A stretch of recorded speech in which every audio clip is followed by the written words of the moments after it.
ഡോക്ടറെ. എല്ലാവർക്കും നമസ്കാരം. IFPHന്റെ 1670 പ്രതിദിന സൂം വെബിനാറിലേക്ക് എല്ലാവരെയും സ്വാഗതം ചെയ്തുകൊള്ളുന്നു. ഇന്ന് നമ്മുടെ ക്ലാസ് ആരംഭിക്കുന്നതിന് മുമ്പ് ഒരു നിമിഷം ഈശ്വര പ്രാർത്ഥന. ഇന്ന് നമുക്ക് അതിഥിയായി എത്തിയിരിക്കുന്നത് നമ്മുടെ എല്ലാം പ്രിയങ്കരനും നമുക്ക് ഗുരുതുല്യനുമായ ഡോക്ടർ PK നമ്പൂതിരി സാറാണ്. Chief physician Keval homeo clinic Ayarkunnam, Kottayam. ISKയുടെ വിവിധ വേദികളിൽ ക്ലാസ് എടുത്തിട്ടുള്ള ഡോക്ടർ. 46 വർഷത്തെ ചികിത്സാനുഭവങ്ങൾ. എൻ്റെ ചികിത്സാനുഭവങ്ങൾ എന്ന വിഷയമാണ് ഇന്നുള്ളത്.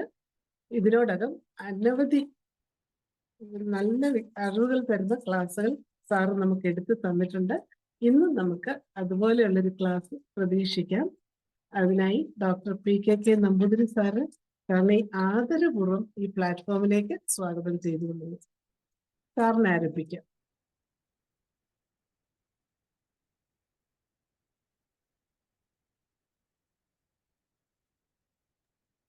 സാർ കേറുമ്പോഴേക്കും അല്ലെങ്കിൽ എന്തെങ്കിലും ചർച്ച അങ്ങനെ എന്തെങ്കിലും ഉണ്ടോ? ലക്ഷ്മണൻ PK എന്ന് കയറിയതിന് സാറിന്റെ തന്നെയാണോ? ഇപ്പൊ ഒരു ലക്ഷ്മണൻ PK എന്നൊരു ഫോൺ സാറിന്റെ ആണെങ്കിൽ ഒന്ന് ആനലൈസ് ചെയ്യണേ. Doctor Lakshmanan PK. Ganesh doctor respond ചെയ്യുന്നില്ല. ഹ്യൂബർട്ട് ഡോക്ടറോട് പറഞ്ഞിട്ടുണ്ട്.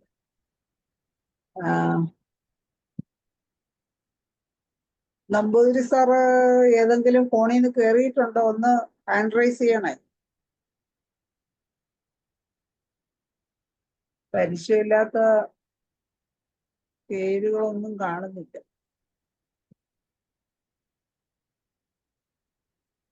സാറ് കയറുന്നുണ്ട് കേട്ടോ. സാറിനെ അഡ്മിറ്റ് ചെയ്തിട്ടുണ്ട്. സാറ് പോരും. മറിയം ഡോക്ടറെ സാറ് എത്തിയിട്ടുണ്ട്. അല്ല, എന്നെ കോഹോസ്റ്റിൽ നിന്ന് മാറ്റി. അല്ല, സാറ് എത്തിയിട്ടുണ്ട് കേട്ടാ. അല്ല, സാർ നമുക്ക് അൺമ്യൂട്ട് ചെയ്ത് കൊടുത്താൽ മതിയല്ലോ. സാറ് വരട്ടെ. സാറിനെ അഡ്മിറ്റ് ചെയ്തു. സാർ പോരും. അല്ലെ, ഷൈല ഡോക്ടറെ എന്നെ മാനേജ് ചെയ്യണേ. ഞാൻ കോഹോസ്റ്റ് അല്ല. അല്ലേ? ഇപ്പൊ മാറി. അതെങ്ങനെ മാറി? അതെന്തോ ഇപ്പൊ ഹോസ്റ്റ് അത് ഡോക്ടർ ആക്കിക്കോളും കേട്ടോ. അപ്പൊ ഷൈല ഡോക്ടർ ഒന്ന് മാനേജ് ചെയ്യണേ. മറിയാമ്മ ഡോക്ടർ ഹോസ്റ്റ് ആയിട്ടുണ്ട്. മറിയാമ്മ ഡോക്ടർ തന്നെ തുടരാം. പക്ഷെ നമ്പൂതിരി സാറ് കാണുന്നില്ലല്ലേ. സാർ കയറിയിട്ടുണ്ട്. ഇപ്പൊ അവര് മറിയാമ്മ ഡോക്ടർക്ക് തുടരാം. മറിയാമ്മ ഡോക്ടർ ഹോസ്റ്റ് ആണേ.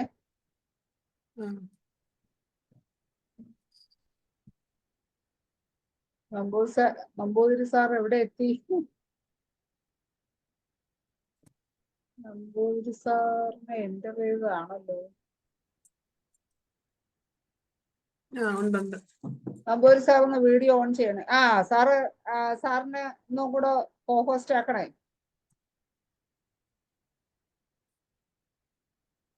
സാറ് അൺമ്യൂട്ട് ചെയ്തേ. സാറേ നമ്പൂതിരി സാർ ഒന്നുകൂടെ അൺമ്യൂട്ട് ചെയ്തേ. നമ്പൂതിരി സാർ ഒന്ന് അൺമ്യൂട്ട് ചെയ്യണേ. കേക്കാം കേക്കാം. ഇവിടെ നല്ല നെറ്റ് പ്രോബ്ലം ആണ് ഇന്ന്. ഒന്നും കേൾക്കുന്നില്ല. ഞാന് 10 മിനിറ്റ് ആയി നേരത്തെ കയറിയതായിരുന്നു. പക്ഷെ ഒന്നും രക്ഷപ്പെടുന്നില്ല കേട്ടോ. കുഴപ്പമില്ല. സാറ് ക്ലാസ് തുടങ്ങിക്കോളും. അതെയോ, ഇടയ്ക്കോളാം ഏതായാലും. ഇപ്പൊ ശരിക്കും പറഞ്ഞു കഴിഞ്ഞാല് ഞാൻ ഇന്നൊരു ഓർമ്മ പുതുക്കല് എന്നൊരു നിലയില് ഒരു ക്ലാസ് എടുക്കാമെന്ന് വിചാരിച്ചുകൊണ്ടാ തുടങ്ങിയത്. നമ്മുടെ സൂക്ഷ്മ ജീവികളുടെ ലോകം എല്ലാവർക്കും അറിയാവുന്നതാണ്. അത് ബാക്ടീരിയ സംബന്ധിച്ചിടത്തോളം ഒരു ബാക്ടീരിയ എന്ന് പറഞ്ഞാൽ ജനറൽ ആയിട്ട് പറഞ്ഞാൽ ഒരു കൂട്ടം ചെറിയ ഘടനാവിന്യാസത്തെയാണ് നമ്മളൊരു ബാക്ടീരിയ എന്ന് പറയുന്നത്. ഇത് ഭൂലോകത്ത് ജീവനുള്ള വസ്തുക്കളുടെ ഏറ്റവും ചെറിയ ഘടനാവിന്യാസമാണുള്ളവയാണുക. അവയിൽ സസ്യജാലങ്ങളിൽപ്പെട്ടവയെ ബാക്ടീരിയ എന്നും പൂപ്പൽ വിഭാഗത്തിൽപ്പെട്ടവന് സച്ചിസോമൈസിസ് എന്നും പറയും. ഈ ജീവി വളരെ ചെറുതാകൊണ്ട് കാണണമെങ്കിൽ വളരെ വലിയ പവറുള്ള മൈക്രോസ്കോപ്പിലൂടെ മാത്രമേ നമുക്ക് ഇതിനെ കാണാനാവുള്ളൂ. ഇതിന്റെ വലിപ്പം എന്ന് പറയുന്നത് 1 ഇഞ്ചിന്റെ 25,000-ൽ ഒരു ഭാഗമാണ്. സാധാരണ നമ്മുടെ നഗ്നനേത്രങ്ങൾ കൊണ്ട് നമുക്ക് കാണാൻ കഴിയുന്നത് 1 ഇഞ്ചിന്റെ 200 ഭാഗം മാത്രമാണ്. ചെറിയ ഒരു പൊടിയുടെ അംശം മാത്രമാണ് നമുക്ക് കാണാൻ പറ്റും. ഇപ്പൊ 25,000 1 ഇഞ്ചിന്റെ 25,000 ഭാഗം വരുന്ന ഇതിനെ നമുക്ക് സാധാരണ രീതിയിൽ നഗ്നനേത്രങ്ങൾ കൊണ്ട് കാണാൻ കഴിയില്ല. അപ്പൊ ഇത് വംശവർദ്ധനവ് എന്ന് പറയുന്നത് കോശ വിഭജനം വഴിയാണ് ഇതിന്റെ വംശവർദ്ധനവ് സാധാരണ കാണുന്നത്. ഇതെങ്ങനെയാണെന്ന് ചോദിച്ചാൽ 1 2 ആവും, 2 4 ആവും, 4 8 ആവും. അതായത് ജിയോമെട്രിക്കൽ പ്രോഗ്രഷൻ എന്നാണ് ഇതിന് പറയാം. കാരണം പിന്നെ ഒരു തുടക്കം മുതലുള്ള സംഖ്യയെ ഒരേ സംഖ്യ കൊണ്ട് ഗുണിച്ചാൽ കിട്ടുന്ന ഗുണിത ഫലം അനുസരിച്ചാണ് ഇത് കയറി പോകുന്നത്. അതായത് 1 2 4 8 16 അങ്ങനെ. ചർച്ച എന്തായാലും വേണ്ടി വരും. മറിയാമ്മ ഡോക്ടർ തന്നെ ക്ലാസ് എടുക്കേണ്ടി വരും. ശൈല ഡോക്ടർ എത്താഞ്ഞുകൊണ്ടാണ് ഞാൻ പെട്ടെന്ന് തുടങ്ങിയത്. അതൊന്നും പറഞ്ഞിട്ട് കാര്യമില്ല. അയ്യോ, സാറ് പോയോ? വീണ്ടും സാർ ഔട്ടായി വീണ്ടും.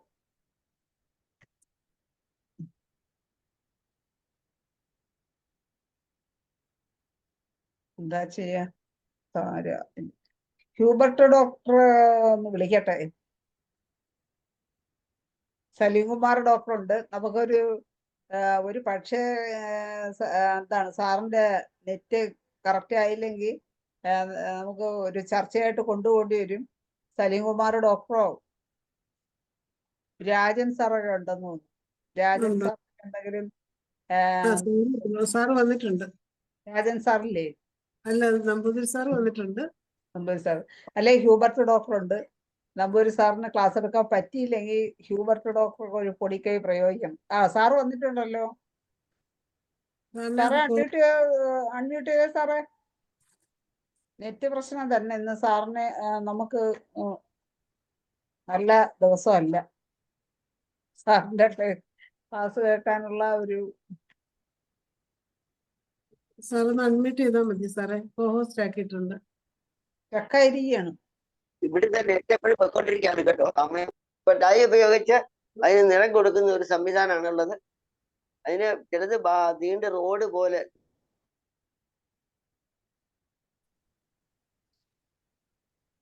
പോയി.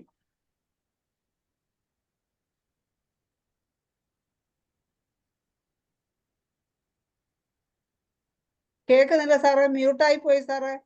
ഒന്ന് അൺമ്യൂട്ട് ചെയ്യണേ സാറേ. സാറേ ഇവിടെ നെറ്റ് എപ്പോഴും പോയിക്കൊണ്ടിരിക്കുകയാണ്. യാതൊരു നിവൃത്തിയില്ല, കയറാൻ പറ്റുന്നില്ല. ഞാൻ ശ്രമിച്ചോണ്ടിരിക്കുക. 2 3 പേര് ശ്രമിക്കുന്നുണ്ട്. വേറെ ഏതെങ്കിലും ഫോണിൽ നിന്ന് കയറാവോന്ന് ശ്രമിക്കുന്നുണ്ട്. പക്ഷെ ഇതുവരെ ഒന്നും കിട്ടുന്നില്ല. അതുകൊണ്ടാണ്. ഇപ്പൊ സാറ് പറയുന്നത് നന്നായി കേൾക്കാം. അതെ, ഞാൻ നോക്കാം. അപ്പൊ ശരിക്കും പറഞ്ഞാല് ഇതിന് പിന്നെ സ്പൈറല്ല എന്ന് പറയും. വൈബ്രിയോസ് വീണ്ടും പോയില്ലേ? അല്ല, വീഡിയോ കേൾക്കാൻ പറഞ്ഞു. ഹലോ, കേൾക്കുന്നുണ്ടോ? കേക്കാം സാറേ. ഈ ഒരു ചർച്ചയാകാം ഡോക്ടറെ, ശൈല ഡോക്ടറെ.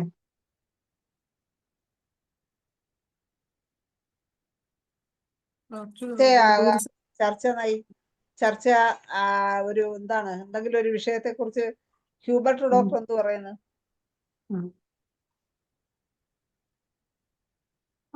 തുടങ്ങാം. അൺമ്യൂട്ട് ചെയ്തിട്ടില്ല. ഹ്യൂബർട്ട് ഡോക്ടർ എന്ന് കോഹോസ്റ്റ് ആക്ക്. മറിയാമ്മ ഡോക്ടർ ആക്കിയിട്ടുണ്ട്. ഇവിടെയും മഴ തുടങ്ങുന്നുണ്ട്. എന്തെങ്കിലും ബുദ്ധിമുട്ടുണ്ടെങ്കിൽ ഞാൻ ശൈല ഡോക്ടറെ ഒന്ന് ഹോസ്റ്റ് ആക്കിയേക്കാം. മഴ തുടങ്ങിയിട്ടുണ്ട് ഇവിടെ. ഹ്യൂബർട്ട് ഡോക്ടറെ ഒന്ന് ആക്റ്റീവായി നമുക്ക് ഇന്നത്തെ ക്ലാസ് ഒരു ചർച്ചയാക്കി നമുക്ക് കൊണ്ടുപോകാം. ഡോക്ടർ എന്നെ ഒന്ന് ഹോസ്റ്റ് ആക്കിയേക്കണം. ഞാൻ ഡോക്ടറെ ഹോസ്റ്റ് ആക്കിയേ. ഇവിടെ മഴ കേൾക്കുന്നുണ്ടോ? കേൾക്കാം ഹ്യൂബർട്ട് ഡോക്ടർ, ഇപ്പൊ കേൾക്കുന്നുണ്ട്. കേൾക്കാം. നല്ല മഴ, ഇവിടെയും മഴ തന്നെയാണ്. ആ. ഏതായിരുന്നാലും എല്ലായിടത്തും മൊത്തത്തിൽ മഴ പിടിച്ചോണ്ടിരിക്കുന്നു. നമുക്ക് ഇന്നൊരു കാര്യം ചർച്ച ചെയ്യാം. ആത്മഹത്യകളുടെ എണ്ണം കൂടിക്കൊണ്ടിരിക്കുകയാണ് സമൂഹത്തിൽ. തീർച്ചയായിട്ടും. എന്തുകൊണ്ട് ആത്മഹത്യ ഉണ്ടാകുന്നു? ഇത്രയേറെ ആത്മഹത്യ ഉണ്ടാകുന്നു. കാരണം ഏത് വീട്ടിലാണ് എപ്പോഴാണ് ഇത് സംഭവിക്കുക എന്നുള്ളത് നമുക്ക് പറയാൻ പറ്റാത്തൊരു അവസ്ഥ. എവിടെയും സംഭവിക്കാം, എപ്പോൾ വേണമെങ്കിലും സംഭവിക്കാം. ആ രീതിക്കാണ് ഇപ്പോഴ് മരണങ്ങൾ നടക്കുന്നത്. കുട്ടികൾ മരിക്കുന്നുണ്ട്, കുട്ടികൾ ഒരുപാട് ആത്മഹത്യ ചെയ്യുന്നുണ്ട്, പ്രായമായവർ ആത്മഹത്യ ചെയ്യുന്നുണ്ട്, ജീവിത വിജയം സംഭവിച്ചവർ, ജീവിത വിജയത്തിലൂടെ കടന്നുപോയിട്ടുള്ള വ്യക്തികൾ ആത്മഹത്യ ചെയ്യുന്നുണ്ട്. പണ്ടൊക്കെ അങ്ങനെ അല്ലായിരുന്നു. ചില പ്രത്യേക അവസ്ഥയിലൊക്കെയാണ് ആത്മഹത്യ ചെയ്യുന്നത്. ഇന്ന് അങ്ങനെയല്ല. ഈ ഇടയ്ക്ക് കഴിഞ്ഞ ദിവസം ഒരു സംഭവം പത്രത്തിൽ വായിക്കുകയുണ്ടായി. ഒരു കുട്ടി, 12 വയസ്സായ ഒരു കുട്ടി വേറൊരു കുഞ്ഞിനെടുത്ത് കിണറ്റിലോട്ട് എടുത്തിട്ടു. അതായത് സ്വന്തം കുഞ്ഞ്, വേറെ ഒരു മാതാപിതാക്കൾക്ക് ഒരു സ്വന്തം കുഞ്ഞുണ്ട്. ഈ സ്വന്തം കുഞ്ഞ് വന്നു കിടന്നപ്പോൾ ഈ കുട്ടിക്ക് ഒരു സംശയം, ഇനി അഥവാ എൻ്റെ സ്നേഹം, എനിക്ക് കിട്ടുന്ന സ്നേഹം നഷ്ടപ്പെട്ടു പോകുമെന്ന് വിചാരിച്ചതോടെ ആ കുട്ടിയെടുത്ത് രാത്രിയുടെ ഏതോ ഒരു സമയത്തെടുത്ത് നേരെ എടുത്ത് കിണറ്റിലോട്ട് എടുത്തിട്ടുള്ളതാണ്, ഇട്ട് കൊന്നുകളാണ്. അപ്പോൾ കുറ്റവാസനകൾ ഒരു ഭാഗത്ത് നടക്കുന്നുണ്ട്, ആത്മഹത്യകൾ കാണുന്നുണ്ട്. നമ്മൾ ഇടക്കാലത്ത് ഇത് ഒരു ഭയങ്കര ഒരു പ്രശ്നമായിട്ട് മാറിയിരിക്കുകയാണ്. നമ്മൾ അന്ന് തന്നെ കണ്ടില്ലേ, ഒരു അമ്മ 2 മക്കളെയായിട്ട് നേരെ ട്രെയിനെടുത്ത് ചാടി മരിച്ചു. ഇതിന്റെ കാരണങ്ങൾ എന്താണ്?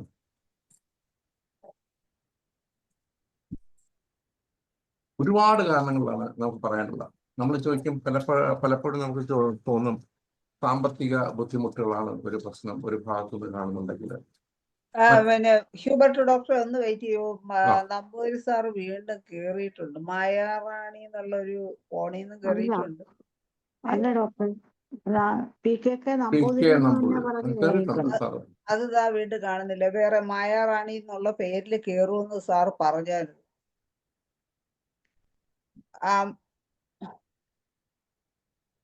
മേക്ക് കോഹോസ്റ്റ് മായാറാണി എന്നുള്ള ഇതിലും മേക്ക് കോഹോസ്റ്റ് ആക്കാം. അത് ശോഭിക്കുമോ? നമുക്കൊരു പരീക്ഷണം നടത്തി നോക്കാം. ജസ്റ്റ് അല്ല, സാറിന്റെ പേരിൽ തന്നെ ഉണ്ടല്ലോ. ഉണ്ട്, പക്ഷെ അത് എപ്പോഴാ പോണേന്ന് പറയാൻ പറ്റില്ല. ഇത് വേറൊരു മൊബൈലിൽ നിന്നാണ്. മായാറാണി എന്ന് സാറ് നമ്പൂതിരി സാറിന്റെ കേൾക്കണേ, സാറിന്റെ മായാറാണി എന്നുള്ള ഫോണിൽ നിന്ന് കയറിയതും ഞാൻ കോഹോസ്റ്റ് ആക്കിയിട്ടുണ്ട്. സാറിന് ഏതാണോ നെറ്റ് കറക്റ്റ് ആവുന്നത് അതിൽ നിന്ന് സാറിന് ക്ലാസ് എടുക്കാൻ പറ്റുമെന്ന് നമുക്ക് ഒന്നുകൂടെ ഒന്ന് ട്രൈ ചെയ്ത് നോക്കാം. ഇല്ലെങ്കിൽ പിന്നെ അത് നമുക്ക് ക്ലാസ് അടുത്ത ദിവസത്തേക്ക് മാറ്റി വയ്ക്കാം സാർ.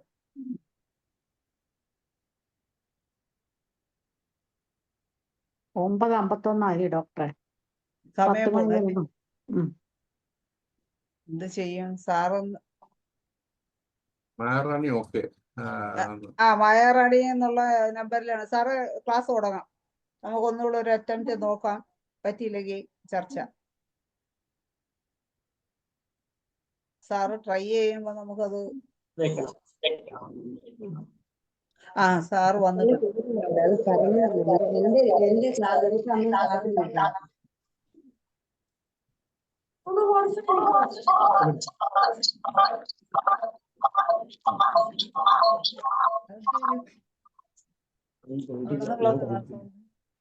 അവിടെ നിന്നാണോ വേറെ ഏതെങ്കിലും ട്രബിളാണ്? അവിടെ തന്നെ. അവിടെ തന്നെ.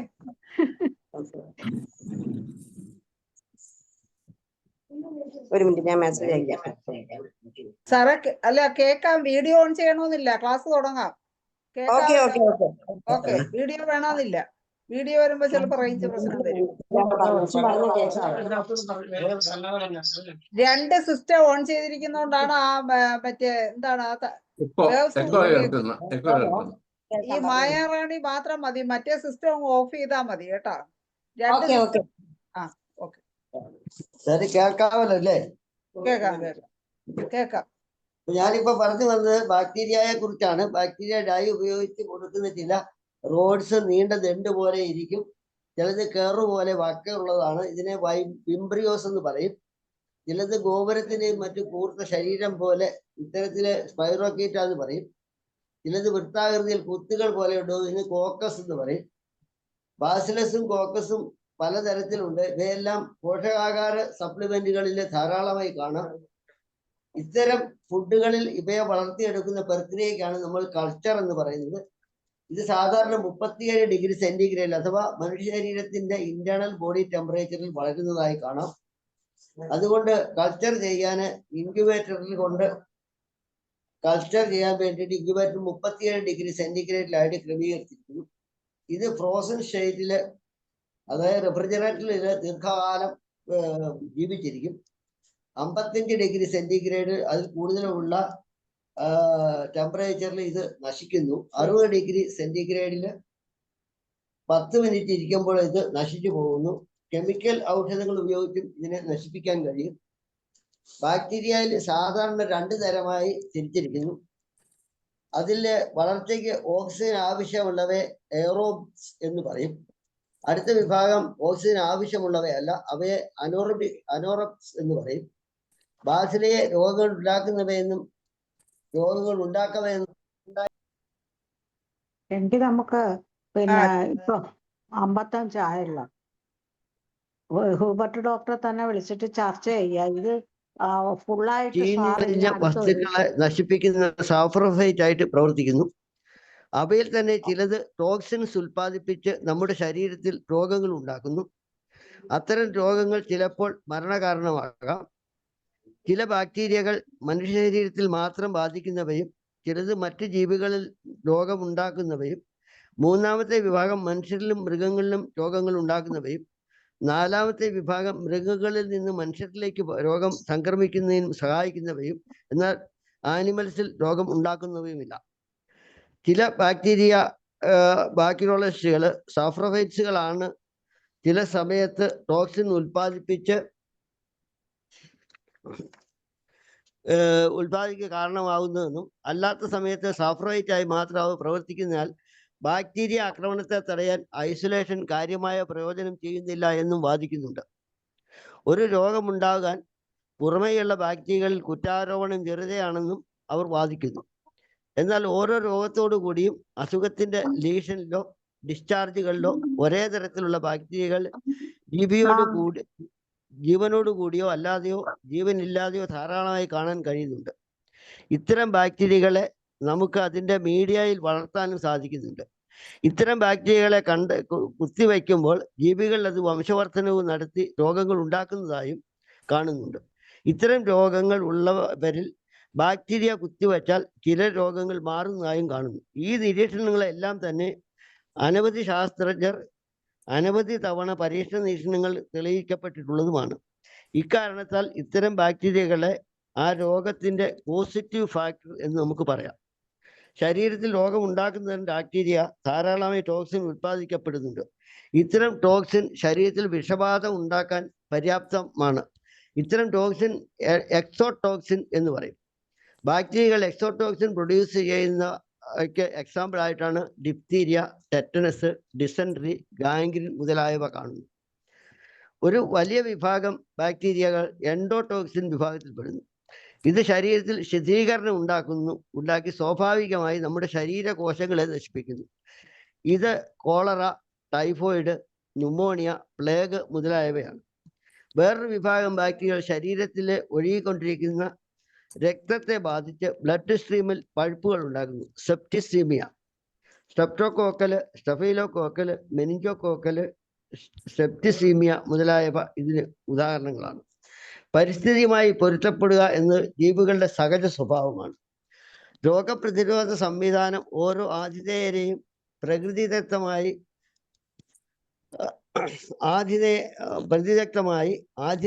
ആതിഥേയ പാരസൈറ്റിന്റെ റിലേഷൻഷിപ്പ് അടിസ്ഥാനപ്പെടുത്തി അത് ഓരോ വ്യക്തികളിലും വ്യത്യസ്തമായിരിക്കും.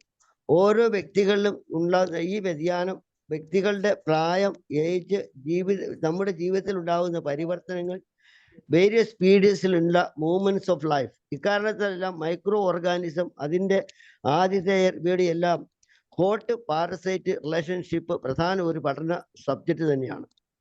ഒരു വ്യക്തി രോഗത്തെ പ്രതിരോധിക്കുന്നതിന്റെ ആതിഥേയൻ ഉപയോഗിക്കുന്ന പാരസൈറ്റിന് എതിരായ പ്രവർത്തനത്തെയാണ് റെസിസ്റ്റൻസ് എന്ന പദം കൊണ്ട് ഉദ്ദേശിക്കുന്നത്.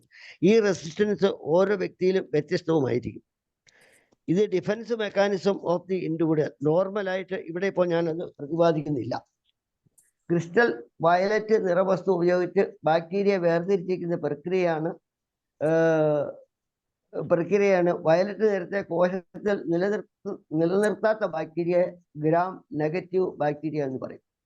ഗ്രാം പോസിറ്റീവ് ബാക്ടീരിയ ഗ്രാം ടെസ്റ്റില് നിറത്തെ നിലനിർത്തുന്ന ബാക്ടീരിയകളെയാണ് പറയുന്നത്. പ്രോട്ടോസോവ ഏറ്റവും ചെറിയ ആനിമൽ കിങ്ഡത്തിൽ പെടുന്നതാണ് പ്രോട്ടോസോവ. ബാക്ടീരിയ പ്ലാന്റ് കിങ്ഡത്തിൽ പെടുന്നു. ആനിമൽസിലെ 2 വിഭാഗങ്ങളിൽ പെടുന്നുണ്ട്. ഒന്ന് multicellular, 2 unicellular. Multicellular metazoa എന്നും യൂണിസെല്ലുലാർ പ്രോട്ടോസോവ എന്നും പറയും. പ്രോട്ടോസോവ സെൽ ഡിവിഷൻ വഴിയാണ് വംശവർദ്ധനവ് ഉണ്ടാക്കുന്നത്. 1675 ലൂയൻ ഹുക്ക് മൈക്രോസ്കോപ്പ് കണ്ടെത്തുന്നത് വരെ പ്രോട്ടോസോവ രോഗങ്ങൾ ഉണ്ടാക്കുന്നതിനെ കുറിച്ച് വൈദ്യശാസ്ത്രത്തിന് അറിയില്ലായിരുന്നു. 1875 അതായത് മൈക്രോസ്കോപ്പ് കണ്ടെത്തിയ 200 വർഷങ്ങൾക്ക് ശേഷമാണ് എൻഡമീബ ഹിസ്റ്ററിറ്റിക്ക എന്ന പോസിറ്റീവ് ഓർഗാനിസത്തെ അമീബിക് ഡിസെൻട്രിയിൽ വേർതിരിച്ചെടുത്തത്. പിന്നീട് 1880 ആയ മലേറിയൻ പാരസൈറ്റിനെ കണ്ടെത്തി. അതിനുശേഷം LD ബോഡി, കാല അസാർ, എല്ലി ബോഡീസ്, കാല അസാർ എന്നിവയെല്ലാം കണ്ടെത്തി. പ്രോട്ടോസോളജി എന്ന ശാസ്ത്രശാഖ അങ്ങനെയാണ് ഉടലെടുത്തത്. അൾട്രാ മൈക്രോസ്കോപ്പ് സൂക്ഷ്മജീവികൾ ബാക്ടീരിയകളെക്കാളും ചെറുതായ സൂക്ഷ്മജീവികളെ കണ്ടെത്താനായിട്ടുണ്ട്. ഇവയെ സാധാരണ മൈക്രോസ്കോപ്പിലൂടെ കണ്ടെത്താനാവില്ല. ഇത്തരം ജീവികളെ കണ്ടെത്താനാണ് അൾട്രാ മൈക്രോസ്കോപ്പ് ഉപയോഗിക്കുന്നത്. ഇത്തരം ജീവികളിൽ ടിഷ്യൂകളിൽ വളരുകയും അവയെ വൈറസ് എന്ന് നാമകരണം ചെയ്യുകയും ചെയ്തിരിക്കുന്നു. ഇതാണ് ഇതിനെ ബാക്ടീരിയ പോലെ കൾച്ചർ ചെയ്ത് ഡെവലപ്പ് ചെയ്യാൻ കഴിയുന്നവയല്ല. ഇത് ഉപ്പും പഞ്ചസാരയും പോലെ ടിന്നുകളിൽ അടച്ച് സൂക്ഷിക്കാവുന്ന തരത്തിലുള്ളതാണ്. അനുകൂല സാഹചര്യത്തിൽ മാത്രം ഇവ കോശങ്ങളിൽ ഡെവലപ്പ് ചെയ്യുന്നു. ഇവയിൽ ചിലത് പ്രത്യേകമായി ചില പ്രത്യേക ജീവികളിൽ മാത്രം ബാധിക്കുന്നു. ഇത് ഒരാളിൽ നിന്ന് മറ്റൊരാളിലേക്ക് വളരെ വേഗം പകരുവാനുള്ള സാധ്യതകളുണ്ട്. ഇവയിൽ തന്നെ ചിലത് ഒരു പ്രാവശ്യം ഉണ്ടായാൽ പിന്നീട് ആ രോഗം ജീവിതകാലത്തിൽ ഒരിക്കലും ആ രോഗിയിൽ ഉണ്ടാകുന്നതായി കാണുന്നില്ല. ആജീവനാന്ത രോഗത്തിന്റെ പ്രതിരോധം അയാളിൽ ഉണ്ടാകുന്നു. ഇത്തരം രോഗങ്ങളുടെ ഉദാഹരണങ്ങളാണ് സ്മോൾ പോക്സ്, മീസൽസ്, മംസ് മുതലായവ. എന്നാൽ ചിലവ ഒരിക്കൽ ഉണ്ടായാൽ വീണ്ടും വീണ്ടും ഉണ്ടാകുന്നതായി കാണുന്നു. ഉദാഹരണം കോമൺ കോൾഡ്. പ്രോട്ടോസോവയും ബാക്ടീരിയയും കണക്ട് ചെയ്തുണ്ടാകുന്ന ഏതാനും രോഗങ്ങളെ കൂടി നമുക്കൊന്ന് പരിചയപ്പെടാം. ഒന്ന് ഷെയർ ചെയ്യാമോ? കാണാമെന്ന് ചോദിച്ചു. കിട്ടിയിട്ടുണ്ടാവുമല്ലോ. കാണുന്നുണ്ടോ? വന്നില്ലല്ലോ സാറേ, ഒന്നും വന്നില്ല. സ്ക്രീൻ ഷെയർ ആയില്ലല്ലോ. കിട്ടിയില്ല. ഇല്ല.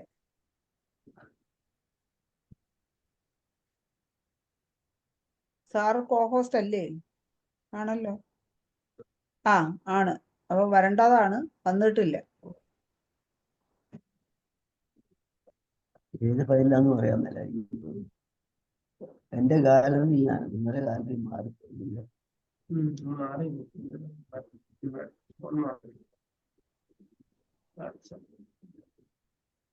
രക്ഷയില്ല, വെറുതെ സമയം പോവാണ്. വാട്സപ്പിന് ഷെയർ ചെയ്യാൻ പറ്റത്തില്ല. കിട്ടുന്നില്ല. ഡ്രൈവിൽ ഓപ്പൺ ആയി വരേണ്ടതാണ്.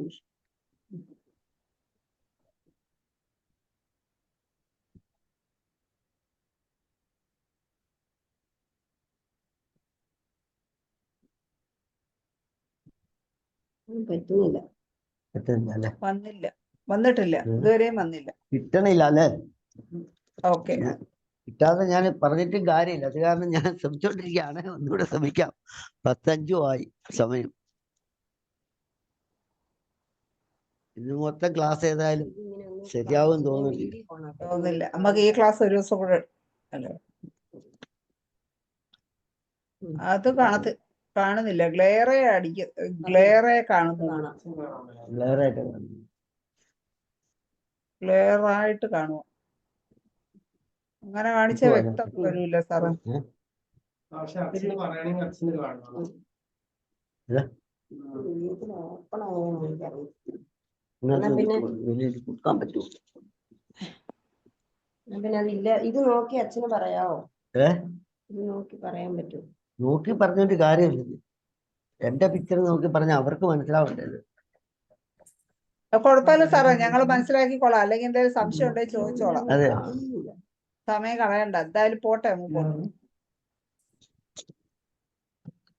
ഒരു കാര്യം ചെയ്യാം, ഇത് കഴിഞ്ഞാൽ ഞാനൊന്ന് ഷെയർ ചെയ്യാവോ എന്ന് നോക്കാം. ഇന്ന് ആ, സാറ് പറഞ്ഞു. ബാക്ടീരിയ അവര് ട്രൈ ബാക്ടീരിയ ചെയ്ത് ക്ലാസിഫൈഡ് അക്കോർഡിംഗ് സ്ട്രക്ചർ അനുസരിച്ചാണ് ഇത് ക്ലാസിഫൈഡ് ചെയ്തിട്ടുള്ളത്. ഞാൻ ഏതാണ്ട് 20 തരം പിക്ചറുകളാണ് എടുത്തിട്ടുണ്ടായിരുന്നത്. അതിൽ ഒന്നാമത്തെ പിക്ചർ എന്ന് പറഞ്ഞാൽ സ്റ്റെഫൈലോകോക്കസിന്റെ പിക്ചറാണ്. It's a minute dot like organism ആണ്. Usually grouping in mass or clumps ടൈപ്പാണ്.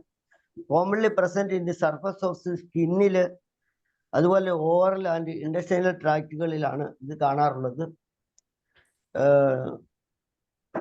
ഇത്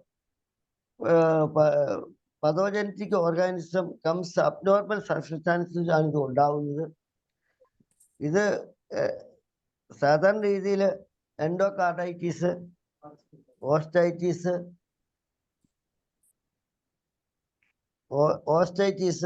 പെരിയോസ്റ്റൈറ്റിസ്, ഓസ്റ്റിയോമൈലൈറ്റിസ്, പെരിക്കാർഡൈറ്റിസ്, പെരിട്ടോണൈറ്റിസ് മുതലായ രോഗങ്ങളിലാണ് സ്റ്റഫൈലോകോക്കസ് കാണുന്നത്. ഞാൻ ഒരിക്കലൂടെ പറയാം, ഇത് minute dot like organism clumps ആയിട്ട്, അതായത് കൂട്ടത്തോടെ അല്ലെ മാസായിട്ട് ഓരോ ഗ്രൂപ്പിൽ ഇരിക്കുന്നതാണ്. ഞാൻ ഷെയർ ചെയ്യാൻ പറ്റുകയാണെങ്കിൽ ഒന്നാമത്തെ പിക്ചറാണ് അതിനകത്ത് വരുന്നത്. ആ ഒന്നാമത്തെ പിക്ചറിൽ നമുക്കത് കാണാൻ പറ്റും. സ്റ്റഫൈലോകോക്കസ് ഷെയർ ചെയ്യാൻ ഞാൻ ശ്രമിക്കുന്നുണ്ട്. കിട്ടുവാണെങ്കിൽ ഞാൻ പറയാം. രണ്ടാമത്തേത് എന്ന് പറയുന്നത് ബാസിലസ് ടെറ്റനസ് ആണ്. ഇറ്റ് ഈസ് എ സെൽഡർ റോഡാണ്, which may grow in long threads ആയിട്ട് നിൽക്കും. A round spore in often situated at the end of it, അതിന്റെ അവസാനം അത് കാണാറുണ്ട്. So it called drumstick എന്നുള്ള പേരിലാണ് പറയാം. ഡ്രം സ്റ്റിക്ക് പറയാം. ബാസിലസ് ആണ്. Affection is caused by absorption of the toxin ആണ് produced by organism. Toxin absorb ചെയ്തിട്ടാണ് ഉണ്ടാകുന്നത്. ഇത് നെർവ് സർക്കുലേഷനിലോ കാണാറില്ല. പക്ഷെ എക്സ്റ്റൻഷൻ മസിൽ ഓഫ് ട്രങ്കിലാണ് ഇതിന്റെ ആദ്യത്തെ അഫക്റ്റ്, അതായത് ശ്വാസം നമുക്ക് ആദ്യം കാണാൻ കഴിയുന്നത്. ഇപ്പൊ രണ്ടാമത്തെ ബാസിലസ് ടെറ്റനസ് ആണ്. ഡ്രം പോലെ സ്റ്റിക്കാണ് നമ്മൾ അതിന്റെ കാണാനുള്ളത്. ഞാൻ ഇത് ഷെയർ ചെയ്യാൻ പറ്റുകയാണെങ്കിൽ മിക്കവാറും ഞാൻ ഇത് കഴിയുമ്പോഴെങ്കിലും ഷെയർ ചെയ്യാമെന്ന് നോക്കാം. രണ്ടാമത്തെ പിക്ചറാണ് ബാസിലസ് ടെറ്റനസിന് വരുന്നത്. മൂന്നാമത്തെ പിക്ചർ വരുന്നത് ബാസിലസ് ആന്ത്രാക്സ് ആണ്. Bacillus is slender rod having slightly round end and to form long chain ആയിട്ടാണ് ഇത് കാണുന്നത്. സാധാരണ രീതിയിൽ ബാസിലസ് ആന്ത്രാക്സിനും കാണുന്നത് slender and not rod having slightly rounded end and to form long chain ആയിട്ട് കാണുന്നു. ഇത് സാധാരണ രീതിയിൽ നമ്മുടെ ഈ പിക്ചർ ഞാൻ ഏതായാലും നിങ്ങൾക്ക് അയച്ചു തരാം. ആ പിക്ചറിൽ മൂന്നാമത്തെ പിക്ചറാണ് പിന്നെ ബാസിലസ് ആന്ത്രാക്സിനെ കുറിച്ച് നമുക്ക് കാണിക്കുന്നത്. നാലാമത്തെ പിക്ചർ സ്ട്രെപ്റ്റോകോക്കസ് ആണ്. സ്ട്രെപ്റ്റോകോക്കസ് എന്ന് പറഞ്ഞാൽ പിന്നെ it is also minute dot shape organism ആണ്. യൂഷ്വലി അറേഞ്ച്ഡ് ഇൻ ചെയിൻ ആയിട്ടാണ് ഇത് അറേഞ്ച് ചെയ്യുന്നത്. Some forms streptococcus leading to haemolysis, അതായത് RBC റെഡ് ബ്ലഡ് കോർപ്പസൽസിനെ ഹ്യൂമോലൈസ് ചെയ്തിട്ട് സ്ട്രെപ്റ്റോകോക്കസ് ഹ്യൂമോലൈറ്റസ് എന്ന് പറയുന്ന വിഭാഗം ഇത് ഉണ്ടാവാറുണ്ട്. അങ്ങനെ വരികയാണെങ്കിൽ ഇതിന് സപ്പുറേഷൻസ് ഉണ്ടാവാറുണ്ട്. Erysipelas, septicaemia, pyaemia, otitis media, malignant endocarditis, myocarditis, dermatitis മുതലായവയാണ് സ്ട്രെപ്റ്റോകോക്കസ് ഉണ്ടാക്കുന്ന രോഗങ്ങൾ. അത് ഞാൻ വീണ്ടും പറയാം, 4ാമത്തെ പിക്ചറാണ്. ഞാൻ പിക്ചർ പിന്നീട് നിങ്ങൾക്ക് അയച്ചു തരാമെന്ന് ഞാൻ വിചാരിക്കുന്നു. 5ാമത്തെ പിക്ചർ അസ്കാരിയസ് ലംബ്രോകോയിഡിന്റെ ആണ്. റൗണ്ട് വേം എന്ന് പറയും. These parasite closely resembles to common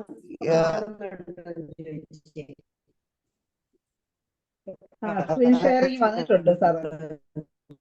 some common bacteria കിട്ടിയിട്ടുണ്ടോ? വന്നു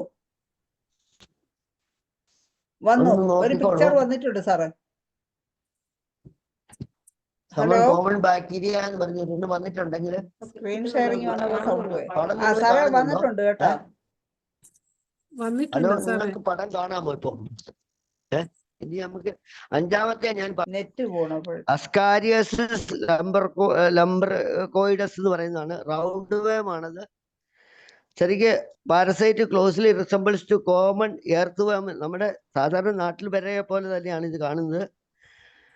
ഇതിന്റെ male measures at 6 to 10 inch longs ആണ്. അത് ഫീമെയില് 10 to 16 ഇഞ്ച് ലോങ്സ് ആണ്. അതായത് ഫീമെയിൽസിലാണ് അല്പം വലിപ്പം കൂടുതൽ, നീളം കൂടുതൽ കാണുന്നത്. അത് 5ാമത്തെ ഇതാണ്. പിന്നെ നമ്മുടെ പിക്ചറിൽ 6ാമത്തെ പിക്ചർ എന്ന് പറയുന്നത് ബാസിലസ് ടൈഫസ് ആണ്. It's A short thick organism with round end ആയിട്ടാണ് ഇത് കാണപ്പെടുന്നത്. 6ാമത്തെ പിക്ചർ ഇത് ആണ് എൻട്രിക് ഫീവർ ഉണ്ടാക്കുന്നത്. പിന്നെ അപ്പൊ 6ാമത്തെ എൻട്രിക് ഫീവർ ഉണ്ടാക്കുന്ന പിന്നെ ബാസിലസ് ടൈഫസ് എന്ന് പറയുന്ന ബാസിലയാണ്.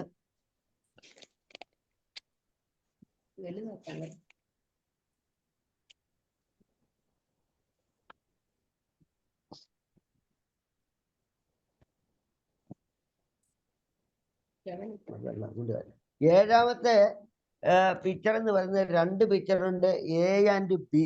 എ പിക്ചർ ഹുക്വേമാണ്. Hookworm situated in the it is a short white cylindrical worm ആണ്. Found in the upper part of the small ഇൻഡസ്ട്രിയിലാണ് സാധാരണ കാണുന്നത്. ഫീമെയിലിന് 1/2 ഇഞ്ച് വലുപ്പത്തിലും മെയില് 1 ഇഞ്ചിന്റെ 1/3 വലുപ്പത്തിലുമാണ്. ചെരിഞ്ഞിരിക്കുന്ന 4 കുഴികൾ ഇതിന് കാണാം. 0.05 മില്ലിമീറ്റർ വലുപ്പത്തിലുള്ള ഓവൽ ഷേപ്പിലുള്ള ധാരാളം ഓവകള് മലത്തിൽ നമുക്ക് ഇതിനെ കാണാൻ കഴിയും. ഹുക്വേം, അതായത് 7ാമത്തെ എ ആണ് ഇതിന് നമ്മൾ കാണിക്കുന്നത്. 7ാമത്തെ എ. ബി എന്ന് പറയുന്ന ഓക്സൂരീസ് വെർമിക്കുലാരിസ് ആണ്. ത്രെഡ് വേം ആണ്. ദിസ് ഈസ് വെരി സ്മോൾ വേം ആണ്. Found very commonly in children. കുട്ടികളെ ധാരാളമായിട്ട് കാണുന്നതാണ്. ഫീമെയിൽ ത്രെഡ് പോലെ കാണാം. വിത്ത് ടാപ്പറിംഗ് ലെയിൽ. ഫീമെയിലിന്റെ വ്യത്യാസം എന്ന് പറഞ്ഞാൽ അത് ടാപ്പറിംഗ് ടെയിലാണ്. അതായത് നീളമുള്ള ഇങ്ങനെ നീണ്ടിരിക്കുന്ന ട്രെയിലിംഗ് ആണ്. അത് 1 ഇഞ്ചിന്റെ 3 മുതൽ 8 വരെ ഇഞ്ച് 1 ഇഞ്ചിന്റെ 3 മുതൽ 8 വരെ ഇഞ്ച് നീളമാണ് ഇതിന് നമ്മൾ കാണാറുള്ളത്. മെയിലാണെങ്കിൽ 1 മുതൽ 8 വരെ ഇഞ്ച് നീളം കാണും. അതിന്റെ വാല് വളഞ്ഞിരിക്കും. അതാണ് 7ാമത്തെ നമ്മൾ മനസ്സിലാക്കേണ്ടത്. 8ാമത്തെ പിക്ചറിൽ നമ്മൾ കാണിക്കുന്നത് 8ാമത്തെ പിക്ചർ ന്യൂമോകോക്കസ് ആണ്. It is A minute dot shaped organism ആണ്. അറേഞ്ച്ഡ് ഇൻ പെയേഴ്സ്, പാരലായിട്ട് പെയേഴ്സ് ആയിട്ട് ജോഡിയായിട്ടാണ് ഇത് അറേഞ്ച് ചെയ്തിരിക്കുന്നത്.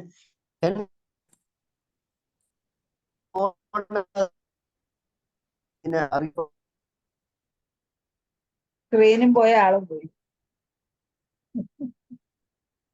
എന്ത് ചെയ്യാൻ, എല്ലായിടവും മഴയുണ്ടെന്ന്. കേരളം ഒട്ടുക്ക് മഴയും പ്രശ്നങ്ങളും ആണ്. എന്താ ചെയ്യുക? അപ്പൊ പലതരം ബാക്ടീരിയകളും സൂക്ഷ്മജീവികളും സുവോളജിയും ഒക്കെയാണ് നമ്മളത് പഠിച്ച് കൊണ്ടുവന്നത്. പക്ഷെ അത് ബാക്ടീരിയാസ്, വേംസ്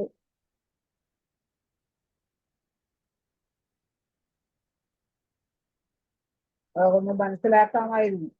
വർഷങ്ങൾക്ക് മുമ്പ് കണ്ടത് സുവോളജിയിലൊക്കെ പഠിച്ചത് നമുക്ക് ഒന്നുകൂടെ കാണാനുള്ള ഒരു അവസരമായിരുന്നു. അപ്പോഴത്തേക്ക് ഓക്സിയോറിസ് വെർമിക്കുലാരിസും എല്ലാത്തിന്റെയും ഷേപ്പ്, ബാക്ടീരിയകളുടെയും എന്താണ് വേംസിന്റെ ഒക്കെ പ്രധാനപ്പെട്ട വേംസിന്റെ എല്ലാം ഒന്ന് ഷേപ്പും സൈസും ഒക്കെ ഒന്നുകൂടെ ഒന്ന് റിവൈൻഡ് ചെയ്യാൻ പറ്റുമായിരുന്നു. പക്ഷെ അപ്പോഴേക്കും കാർ ഔട്ടായി.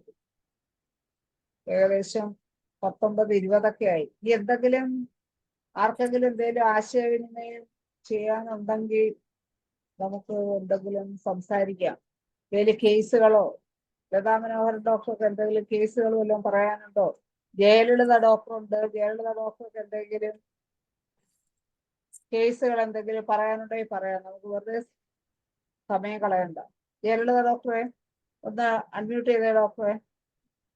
എന്തെങ്കിലും പുതിയ കേസുകളോ സംശയങ്ങളോ? സലീം കുമാർ ഡോക്ടർ നമ്മളെ രക്ഷിക്കാനായിട്ട് എത്തിയിട്ടുണ്ട്. സലീം കുമാർ ഡോക്ടറായിട്ട് പറഞ്ഞോളൂ. ഇന്ന് ഇഷ്ടംപോലെ സമയം. അല്ല, നമ്പൂരി സാറിനോട് അനുബന്ധമായിട്ട് പറയാണ്, ഞാൻ ആ കറക്റ്റ് വേർഡ് മറന്നുപോയി. ഹനുമാൻ എന്റെ പ്രതിഭ, അദ്ദേഹത്തിന്റെ ആ കപ്പാസിറ്റി, അദ്ദേഹം ഒരു ഋഷി തന്നെയായിരുന്നു എന്ന് പറയുന്ന തെളിവാണെന്ന് വെച്ചാല്, രോഗാണുക്കളെ കണ്ടുപിടിക്കുന്നതിന് മുൻപാണ് ഹനുമാൻ ഹോമിയോപ്പതി എഴുതുന്നത്. അന്ന് അദ്ദേഹം രോഗാണുക്കൾ എന്താണെന്നുള്ളതിന് ഒരു ഏകദേശ രൂപം നമുക്ക് തന്നു.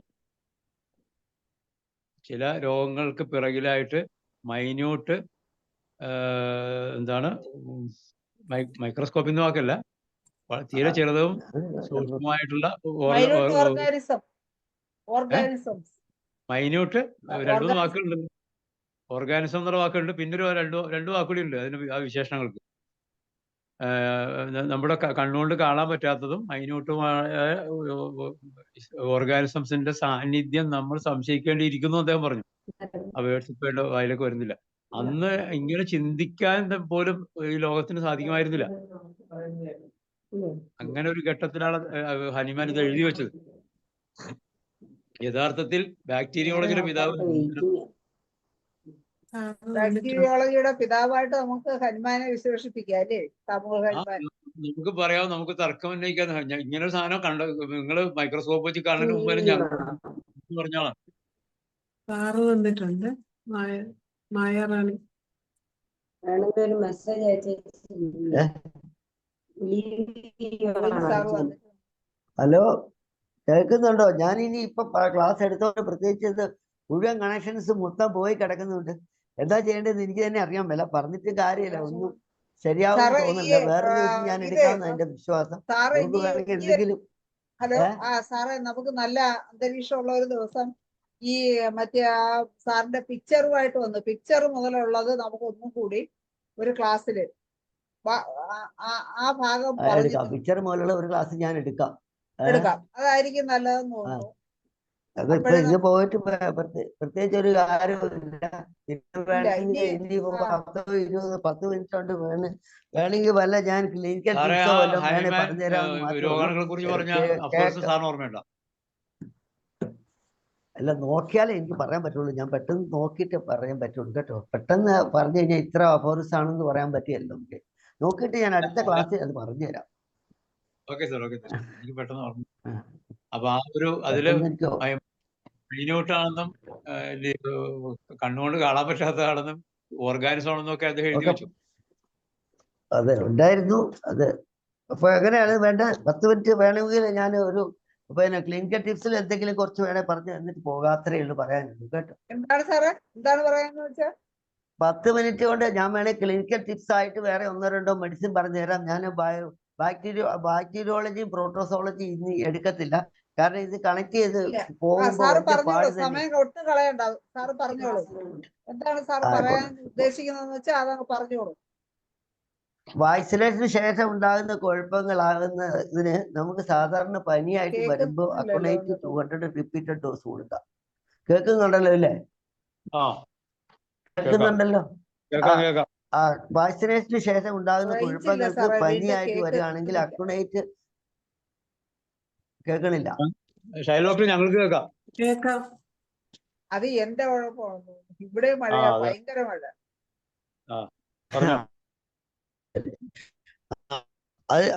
അതുപോലെ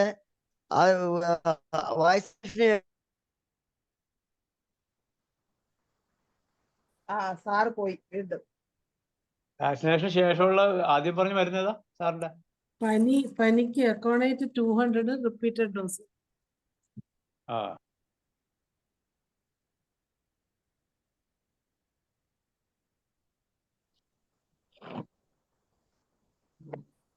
എന്താണ് സലീം കുമാർ ഡോക്ടർ ടെമ്പറേച്ചർ എങ്ങനെയാണ് പനി മാനേജ് ചെയ്യുന്നത്? ഞാൻ പ്രെഡിക്റ്റീവിന്റെ ഒരു രീതിയിലാണ് dull hot thirsty, dull chilli thirsty അങ്ങനെയൊക്കെ നോക്കിയിട്ടാണ്. അപ്പൊ ഈ വിഷയത്തിൽ തന്നെ നമ്മൾ വെസ്റ്റേൺ കൺട്രീസിൽ നിലനിന്നിരുന്ന ചില കാര്യങ്ങളൊക്കെ അറിയാൻ പാടില്ലേ? രോഗാണുക്കള് കണ്ടുപിടിക്കുന്നതിന് മുൻപ് അവര് രോഗാണുവിനെ കുറിച്ച് അവർ ധരിച്ചിരുന്നത്, അതായത് ഒരു മുറിയില്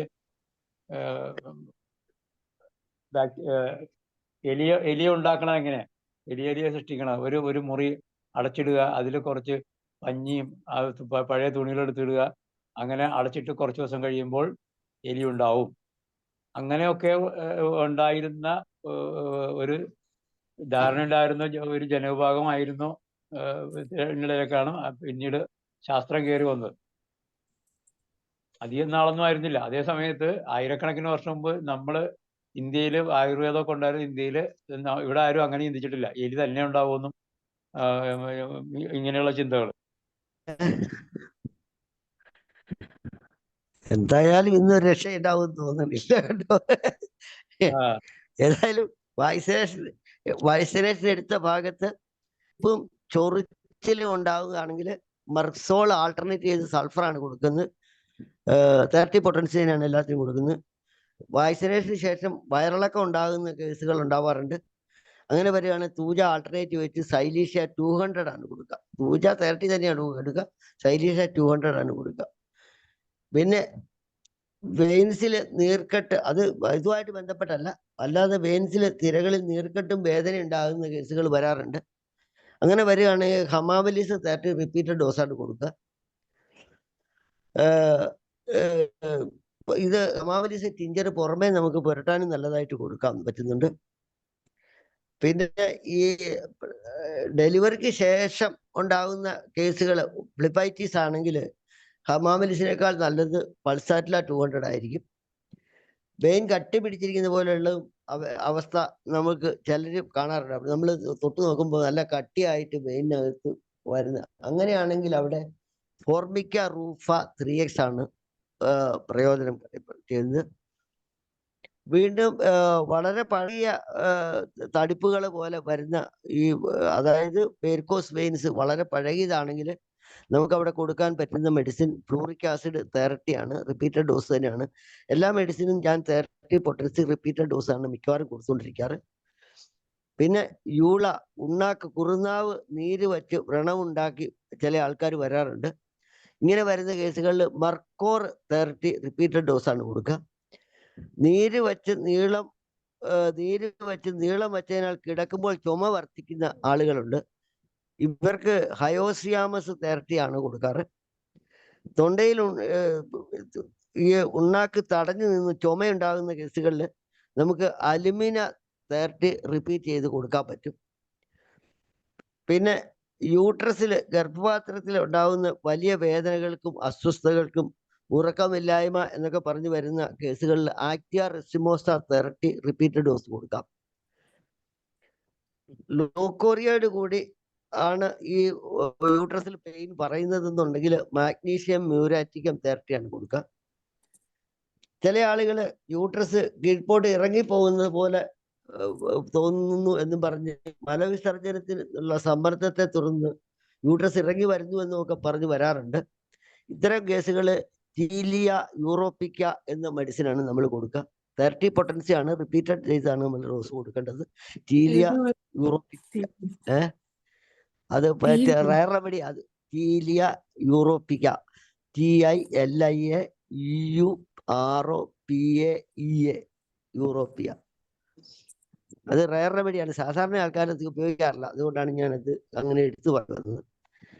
ആന്തരാവയവങ്ങളിൽ എല്ലാം പുറത്തു പോകുന്ന പോലെ തോന്നുകയും അതുകൊണ്ട് അമൃത്തി പിടിക്കുമ്പോൾ അപ്പോൾ കുറവും യൂറിനറി ബ്ലാഡർ പ്രയാസം പോലെ അനുഭവപ്പെടുകയും ചെയ്യുമ്പോൾ ലിലിയം ടിക്കിൽ നിന്നുമാണ് മെഡിസിൻ വരിക.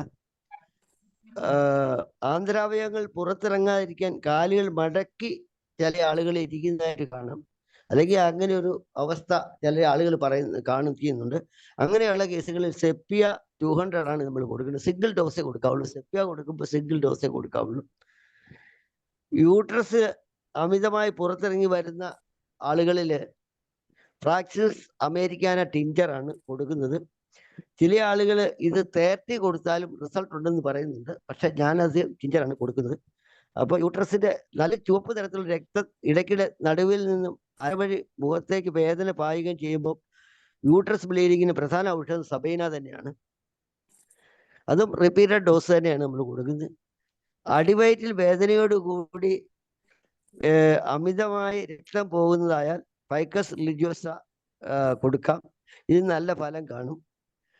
ഇപ്പൊ 10:27 ഞാൻ പറഞ്ഞ ഭാഗത്ത് എന്തെങ്കിലും സംശയം ഉണ്ടെങ്കിൽ നെറ്റ് ഉണ്ടെങ്കിൽ ഞാൻ മറുപടി പറയാം. ഇല്ലെങ്കിൽ 3 മിനിറ്റേ ഉള്ളൂ. നമുക്ക് ഇവിടെ അവസാനിപ്പിക്കാം. അടുത്ത ക്ലാസ് നമുക്ക് ഏകദേശം വൈൻഡപ്പ് ചെയ്യാനുള്ള സമയമായി. അതുകൊണ്ട് പറഞ്ഞു ഞാൻ നിർത്തി. അടുത്ത പ്രാവശ്യം പറ്റുവാണെങ്കിൽ ഞാൻ വേറൊരു ദിവസം എടുക്കാം.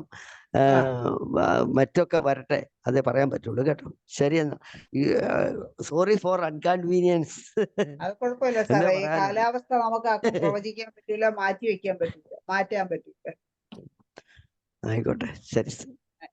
അപ്പൊ എന്തായാലും വളരെ സന്തോഷം. അത് ഞങ്ങളെ ഭാഗ്യദോഷവും കൂടെ ആണെന്നാണ് ഞങ്ങൾ കരുതുന്നത്. അപ്പോ സാറിന്റെ എപ്പോഴും നല്ല എക്സ്പീരിയൻസ്, നല്ല അനുഭവത്തിലുള്ള കാര്യങ്ങളാണ് സാർ എപ്പോഴും മെഡിസിനും അതിന്റെ ഇൻഡിക്കേഷനും ഒക്കെ നമുക്ക് പറഞ്ഞു തരാറുള്ളത്. ഇന്ന് നമ്മുടെ ഭാഗ്യദോഷം കൊണ്ട് കാലാവസ്ഥ അനുകൂലമായില്ല. അത് നെറ്റ് പ്രോബ്ലം വന്നു. അത് കുഴപ്പമില്ല. അതെല്ലാം ആർക്കും മാറ്റിവെക്കാൻ പറ്റുന്നതല്ല. എന്തായാലും വളരെ നല്ല ഒരു ക്ലാസ് എടുത്ത സാറിന് നന്ദി പറയുന്നതിന് വേണ്ടി സലീം കുമാർ ഡോക്ടറെ തന്നെ ക്ഷണിക്കുക.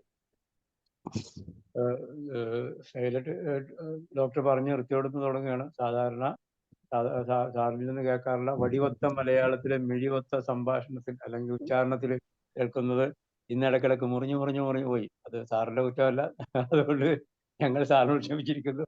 സാറ് ഏതായാലും ഉടനെ തന്നെ ആ കുറവ് പരിഹരിക്കുമെന്ന് അറിയാം. സാറിന് അതിനുള്ള ആത്മാർത്ഥതയും ഒക്കെ ഉണ്ട്.